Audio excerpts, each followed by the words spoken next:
It's the most wonderful time of the year. We are back. Magical Monday. It's Christmas time, baby. I'm fired up. I'm recording this while the Packers-Saints game's going on. Green Bay should win that game big.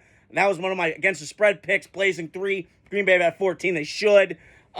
Just Saints are having a shitty year. But I wanted to get into this. Hope you guys are doing well today. Happy holidays to everybody. Shout out to my Chicago family. I'm going to be seeing you guys tomorrow. A lot of yee. Matt Schiffler and all you guys. So, I want to touch on a couple games today. The big one last night, Tampa Bay, Dallas. I'm going to give you guys my reaction to that. And also the things I saw around the league, Vikings and Seattle, Minnesota yesterday. How happy I am for Sam Darnold. I'll get into that. And the Panthers, Cardinals, which shouldn't have been a great game, but it was, came down to the wire. And overtime, some things I wanted to talk about in Arizona kind of moving forward, what they should do at quarterback. So I wanted to start off last night. Baker Mayfield against Cooper Rush. I know it wasn't sexy. I know it wasn't great last night. But I got to tell you something, man. I got to ask Tampa, what the hell was that? I mean, down 10-0? In Dallas? Like, they've struggled all year. But give Dallas credit. They've been playing better defense lately. Got Micah back. You know, they got some pieces back. They were kind of banged up early in the year. Give that staff credit. But with Tampa, they're still going to make the playoffs, in my opinion. Okay? That was an ugly loss last night. You couldn't afford to do it because Atlanta, you're still kind of neck and neck with them. The 2 remaining games they got, Atlanta, we'll see what happens. A little bit too late. Too little too late with Atlanta going to Michael Penix this late when Kirk Cousins, you just saw how bad he was. Should have played him earlier. But that's Atlanta's problem, not Tampa Bay's. But the one thing I noticed last night when I'm watching that game is Tampa Bay's still a really good football team. I'm not taking anything away from what Dallas did last night. But Tampa Bay that defense was gas last night. I mean, I'm watching it and I'm going, what the hell? I mean, they were on the field, it felt like the whole game. CeeDee Lamb was going off. That's the one thing with this Buck defense. They're very blitz happy. You could sometimes pick on their corners and stuff and get some big plays and chunks out of that. And obviously they did to CeeDee Lamb last night. And CeeDee Lamb's one of the better ones in football. Him and Justin Jefferson coming out. That was the debate. Which one you take? They've both been studs. Okay, they're 101 last night. CeeDee Lamb's a tough motherfucker too. Playing with a banged up shoulder. I can't even imagine what he's going through. Fighting, scratching, clawing to get on that field and try and salvage whatever this lost season's been for the Cowboys. But back to Tampa. Mike Evans, to me, if he's not getting in on first ballot Hall of Famer, I'm sorry, you're drunk. That guy is so elite, so gifted. I mean, he's a tough guy too last night. Because I thought when I saw Baker rolling out and they hit him on that little crosser over the seam, I went, oh shit, he's gonna get it. But Donovan Wilson, give them Kim credit. He's a beast back there at safety for the Cowboys. Something they have not had since Darren Woodson, those guys back in the day. Roy Williams, maybe, but he was more of a hitter. He was the horse collar tackle guy. Terrell Owens got his ankle broken because of him, and the NFL had to implement that rule. So I will say this with the Buccaneers. They're going to be fine. They got to just win out and pray in God that hope that these scenarios work. But that was a devastating blow last night. Because if you won last night, you would have got some momentum and maybe finished this season strong. Because you were on a roll. I mean, you won, I think, 4 in a row or 6? I can't remember the stacked one. But I was just encouraged last night by Tampa. And they got players everywhere. And Jason Light's a GM. He's done a great job down there. He's not getting a claim and all that because Tampa Bay's kind of quiet. But he's done a nice job. And again, with Baker, I've been a fan since his days at Oklahoma. I love the fiery. I love the edginess. He reminds me of me. He's got a lot of me. I've been told he's my doppelganger. We'll see about that. But that guy's a gamer. He's tough. He's brash a little bit. He plays with this big-ass chip on his shoulder. I admire that. I love that. Prove these people wrong. Fuck them. I love that. And the other thing I got to just throw out. I'm getting really annoyed and kind of grinds my gears a little bit when these announcers keep talking about how many picks he's thrown. Good Lord, man. Here's my take on this, and I said this a couple weeks ago. Is the guy pushing the ball down the field? Is he making big plays in the pass game? Yes, and yes. Okay, picks are going to happen. I'm going to take, like Jordan Love right now is 23-11. I'm watching I saw it before I got on here. He's 23 touchdowns, 11 picks. I can live with that. That's fine. Sammy Darnold, he's going to throw some picks. But that's okay. Can you make up with them with 30 touchdowns? Yeah? Okay, I'm living with that. That's fine. I'm all for it. Aggressiveness wins. Stafford, the year he went 2011, 41-16. Yeah, sign me up for that. Brett Favre winning one of those MVPs. These gunslinger kind of quarterbacks, I'm all for. You either live and you die with it. That's fine. And Baker last night is playing the best football of his life. And I'm happy for him. He got a resurgence. He's like the warm weather Cleveland that he got. So I'm just happy for him. And I love these resurrection projects. This is not only a great story, he's playing like an elite quarterback. I mean, he is. And it's so happy to see my two guys, Sammy Darnold and Baker Mayfield, balling and just having success and having fun. And it's a shame that they got put in shitty situations early on. But I just was marveling at that last night. But Tampa Bay on their side, devastating loss last night. I mean, now you're just panking and crossing your fingers you get in the playoffs. And if you miss barely, still a hell of a year despite the injuries to Chris Godwin and Mike Evans for most of that season. So I want to flip over to Dallas. And listen, I'm a Cowboy hater, as most people know. I've been this way for a long time. And something hit me last night. And we got to start giving Mike McCarthy credit. You know, I understand he's kind of weird. And, you know, the Aaron Rodgers thing ended Green Bay weird and all that. But this guy knows what he's doing. He's a good coach. And I know that, I heard this yesterday on the broadcast, and I think this is accurate. When you coach the Cowboys, you're on a bigger microscope than anything. Because it's magnified with Jerry and his radio hits and all that shit. And I'm watching last night. He knows offense. Now, he might not be creative like Kyle Shanahan and all that, because they don't use a lot of motion and all that stuff just for football terms. But Mike McCarthy can coach. And I'm telling you, when I watch him coach, you know, listen, the penalties and all that, I get it. But lately, they've been playing their ass off. And they've been playing hard. Now, granted, they played the Giants, and I get all that. But they've been playing hard lately. Now, if you run it back, it's still a weird offseason to me with Dallas. What do you do with Dak? You got to get a run game, because they only had 23 yards last night, which I kind of understand, because Tampa Bay's really good against the run, so I get it. But you got to do something in the run game. You got to get better on the perimeter. Beef up the offensive line, because it's getting older. Zach Martin, the great player he is, he's getting old. So I just feel like with Dallas, to me, it comes back down to what do you do? You're kind of stuck with Dak. He's all right. He ain't great. And you got to deal with Jerry. Like, until they do something different, it doesn't matter. I was telling my dad this last night. Like, they're so insular. It's Al Davis near the end of the Raiders. I'm seeing it with my own eyes. They got so many family members in the fucking organization. They don't have any outside, like, fresh eyes. And you're seeing it. And listen, we know they could draft decently. I'm not disputing that. But you got to do better. Like, we keep shitting on McCarthy. The guy's won 12 games in 3 years. Back to back to back. Quattro times. Trace times. He's won 12 games. And I know they've lost in the playoffs twice at home. I get all that. But I just, you got to be patient with Mike McCarthy. Like, he's not the problem. Your owner is. Because you just said this all-in bullshit. My ass. You didn't go all in. You could have Derrick Henry trained in Dallas. And you couldn't get him? You didn't have $9 million stashed away? What are you talking about? This is drunk. So, again, Dallas is going to have an interesting offseason. Congrats to winning last night. You played spoiler and you beat Tampa. Good for you. And Cowboy fans crack me up. But, man, good for Dallas last night they won. Because they needed that win last night. And not as much as Tampa needed it more than Dallas, but it was nice to see Dallas play spoiler. So a couple other games I want to touch on. It's great having you guys in. Merry Christmas. Happy holidays. Hope we're doing well. I wanted to touch on two games that really caught my eye yesterday. There was a couple. The Philadelphia game, you know, Jaden Daniels is something different. He's awesome.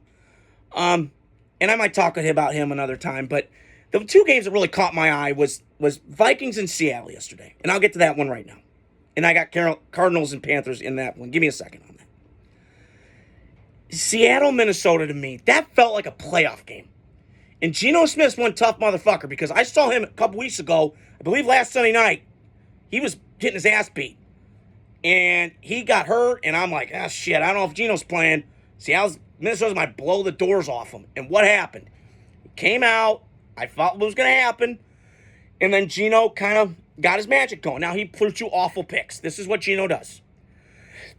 Excuse me. But the point I'm making is Seattle's got a lot of components I really like. Mike McDonald's been an excellent hire. The transition from him, from Pete Carroll to him has been outstanding. The defense got a bunch of dudes on it. I'm not saying it's Legion of Boom level talent, but they got secondary dudes, long, lean, nasty. Their D-line's getting pressure on the quarterback. They got a lot of dudes. And, listen, Justin Jefferson's a hard matchup for anybody. He's 101, okay? Like I talked about with CeeDee Lamb, he's kind of in that tier, okay? My point is I'm watching Seattle yesterday, and I'm sitting in my head going, they're right there. And, listen, they're kind of in a weird spot. Now, they got to get offensive line right first and then go get everything else because maybe they get a quarterback. I don't know. But if I'm Seattle, I kind of kick the tires on one of these free agent guys. I don't know if they will or not, but you could do that or go draft. That's what I would do. So, Seattle's in a weird spot. That was a gut-wrenching loss yesterday. Listen, they still control their own destiny. They got to beat the Rams or whatever. It's going to get really juicy the next couple weeks. So, we'll see what happens. But I was impressed with Seattle yesterday. They fought hard. They played their ass off. Jackson Smith-Njigba has been an absolute monster. He's been a stud. Nick Deaton knows what I'm talking about. He's the biggest Ohio State fan I know. And, they got DK, when he's right, he can play. And Lockett's getting older, but he still can play. The running game's nice. Tight ends aren't bad. A lot of components in Seattle I like. You just got to get it more screwed in tight with the offensive line and get that better. Because the one thing that Geno can do that Sam Howell couldn't in that Packer game was he can move. So you got to kind of get more momentum in that in terms of offensive line. But you got to be impressed with Seattle this year. They've been playing their ass off. The transition, from Pete Carroll to Mike McDonald, boy geniuses I heard in Baltimore, and people that know, they're playing really well. So I think Seattle's going to be okay going in the offseason. They got to change some things up with the offensive line, get the same 5 guys in the combo, and get that right. But you got to be impressed with Seattle. That's a good team, really solid. Like Matt LaFleur said before that game, they're well coached, they're disciplined, they're tough. So hats off to Seattle for keeping that game close yesterday. It felt like a playoff game in that atmosphere up in Seattle yesterday. But I want to switch it over to Minnesota. You can't, if you're a Viking fan today, you can't let go of Sam Darnold. You can't. You just cannot let go of Sam Darnold. I know they draft J.J. McCarthy, and I'm pulling for him because my cousin Matt Schiffer went to Nazareth. I get all that. And I still think J.J.'s going to be your starter eventually. But if right now, in this moment, you keep Sammy Darnold. You sign him on the franchise tag. You do whatever you got to do. Because Justin Jefferson is smiling with the biggest smile on his face. He's having fun. And the Sammy is playing so well. And listen, I get he's got 2 receivers on the outside that are great. Addison, Jefferson, Hockenson. Aaron Jones, he's not what he once was, but he's not washed. You got a lot of players. And here's the thing with Sam, and I thought about this today driving home, is that there's trucks in the trailers when it comes to quarterbacks. Geno needs to have a run game and stuff like that. Sammy Darnold's been carrying this Viking team. He's winning. Now, I understand that the defense, listen, it is still pretty good. It's a pretty good roster. It's not Detroit or Green Bay, I don't think, in my opinion, but it's good enough. And we'll see how far they get in the playoffs. That's a whole different story. We got to see what happens with the seeding and all that. But you got to keep Sam Darnold because this thing is working so well with O'Connell and just the guidance he gives. And I'm watching this. And again, Flores, we'll see if he stays or not with the head coaching. And I know he's sued the NFL. A lot of drama there. But my point is with Brian Flores, that guy can coach defense. And you saw it in Miami. They're playing with their hair on fire with guys that were unheralded. Andrew Van Ginkel's awesome. Went to Wisconsin. But we didn't really know about him. I know we played Miami down there in the sun. I'm in Miami, bitch. So a lot of things I like about this Viking team. They got the offense right. Their coaching staff's excellent. I'm just happy for Sam Darnold. And they need to keep him because you got a good momentum thing going. And this isn't just a great story. We kind of got fooled with the Case Keenum thing 2017. This is different to me. And I really think Minnesota needs to think hard and long about keeping Sam Darnold because, listen, J.D. McCarthy, we don't know where he's at in his recovery because he's having 2 ankle surgeries. So I really think Minnesota's got a good thing going with this situation. Keep Sammy Darnold. Try and keep him if you can. You can't let him go out the building. So do that, Minnesota. That's my recap on that game. And the last thing I wanted to talk about, last game tonight, was Arizona in Carolina yesterday. Battle of the 2 Heisman Trophy winners, number 1 overall picks. And the contrast to me, I wouldn't say he's the Grand Canyon because Kyler's a better talent than Bryce Young, obviously with the mobility, and he's built like a tank. He's a little bit bigger. I get all that. But I want to notice something right now. Arizona, you got a decision to make. And so think about this today. Because Kyler, the last 3 games or so that I've watched him, he has played awful against Seattle on the road, and I get it was raining. I get it was shit. Played shitty against Green Bay, and I get it raining. I get it. And Arizona being a, Southwest team, never used to that. I get it. Excuse me. And then I'm watching Minnesota. And then I watched yesterday. 4 instances I've watched this movie with Kyler. And he just, to me, I figured this out this morning. He's not the guy. Arizona, time to move on. You can't keep adding players around him. And it doesn't matter what you do. He's not it. He doesn't care enough. And it's showing me. He's never had to face adversity. I said this before. He always won in high school, was undefeated 46-0 or whatever the number was. He went to Oklahoma, didn't have any adversity there. So, again, he's fought through injuries. He's a tough guy. I get it. But I'm watching the body language that he has. He throws a pick. It's the same shit. I saw it with Jay Cutler. I'm seeing it with him. And a little bit of Aaron Rodgers fool in there. So you just can't win with this guy. He's not committed. He's too much video games. And you're going to be left, disappointed. And if I'm buying stock right now, I'm buying it to the other team, and I'll get to them in a second. But Arizona has got players. This is not a bad roster. This is pretty good. Now, I was thinking about this today. If you could have Seattle, Arizona's, which would you take? I would take Seattle's roster, but just put the quarterback on Seattle and Arizona, and I think they're pretty good. And then you kind of swap it. I think if Arizona had, a Geno Smith kind of guy, then why? Let's go. I think that's what they need to do. How much more, if I'm a fan of Arizona, do I need to go? Kyler, he's got it. I'm out, man. I've been out since he got drafted. The Dan Patrick interview pissed me off. I've gone into this numerous times. My dad thinks I'm nuts, but it's true. And I just don't think you can win with this guy. So, to recap that game, Kyler Murray, as gifted as he is, he reminds me of Bill Murray, difficult to deal with, kind of a pain in the ass, aloof. Aaron Rodgers kind of a little bit. Jay Cutler sitting by himself. That's what I see. Now, I want to flip over to the Carolina side. Bryce Young, we knew, number 1 overall pick a couple years ago in that C.J. Stroud class and all that. I'm impressed with Bryce Young right now. And listen, Carolina may suck. And listen, they're playing their ass off. I mean, they kept it close with the Chiefs. They, played the Eagles hard in Philly. Had it been not for Xavier Legette, one of the biggest country folk guy I know. Hi, man. Biggest country guy I know. The way he talks and all that.